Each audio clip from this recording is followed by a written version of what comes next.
આજ તમે ગેડા ગયા હો, ગેડા હનુમાનજી મહારાજ નાળિયેરનો ઢગલ ગંજ પડ્યો છે. હું દર્શન કરી આવ્યો છું. મને આ બધા દેવજીભાઈ બધા મિત્રો લઈ ગયેલા, ત્યાં ટીપી સાહેબ ને બધા લઈ ગયેલા મને. ત્યાં હનુમાનજી મહારાજ છે હળાહળ કળયુગમાં. અહીંયા આવ્યા હોય કે લાઈવ જોતા અને દર્શન કરવાની શું અહીંથી 10 કિલોમીટર થાય છે ગેડા હનુમાનજી સાહેબ.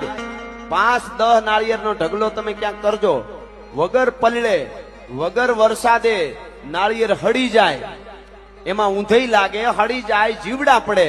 પણ અહીં વર્ષો પહેલાથી નાળિયેર ચડાવવામાં આવે છે. આખા નાળિયેરના ઘા કરે, ગંજના ગંજ ઢગલા પીડ્યા છે.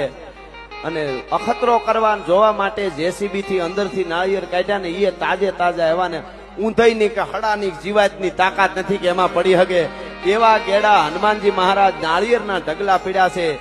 એ હરદેવપુરી બાપુના ત્યાં નાળિયેરનો ઢગલો કરેલો છે. એ આજ પરંપરામાંથી, જે પરંપરામાં પ્રતિષ્ઠામાં હું અને તમે આજ મળ્યા છીએ, એ હરદેવપુરી બાપુ ગેડા ગયેલા, હનુમાનજીના દર્શન કર્યા, ત્યાંથી એક નાળિયેર ઉપાડ્યું. અને સંતોની તો ટેવ હોય કે કોકને ખવડાવવું, એટલે બાળકોને જોયા એટલે નાળિયેર ભાંગીને બધાને ખવડાવી દીધું.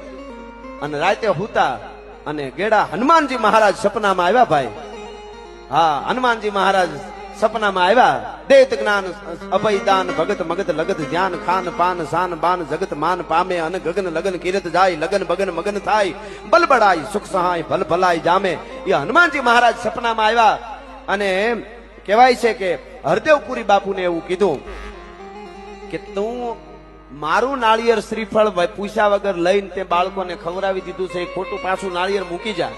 અને આ બાવલિયો ભાઈ ફાટલ પ્યાલાનો સાધુડો સવારમાં ઉઠી હરદેવપુરી બાપુએ આટલા બધા નાળિયેર ભેળા કર્યા અને લઈ આવીને ત્યાં ઢગલો કર્યો કે જા હવે નાળિયેરના ઢગલા કર, તારે પ્રસાદ નથી ખાવા દેવો. હનુમાન તો હનુમાન છે, પણ હનુમાનને કહી દીધું કે નાળિયેરના ઢગલા. આ દેશના સાધુડા કેવા, એને હનુમાન ઉપર કેટલો ભરો હોય છે, કેવો હનુમાનનો ભક્ત હોય છે કે હનુમાનને કીધું કે હવે ઢગલા કર તું.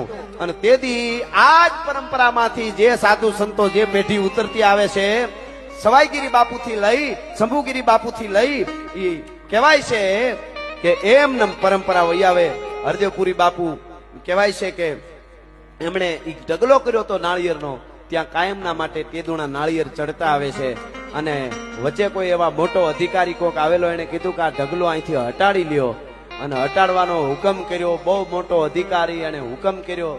હુકમ કર્યા પછી બીજે દી પગે પડતો આવ્યો કે આ નાળિયેરનો ઢગલો નથી હટાડવો, પણ મને પગે લાગી લાવવા દો, મને નકર મને ખબર નથી કે મને શું થાય છે.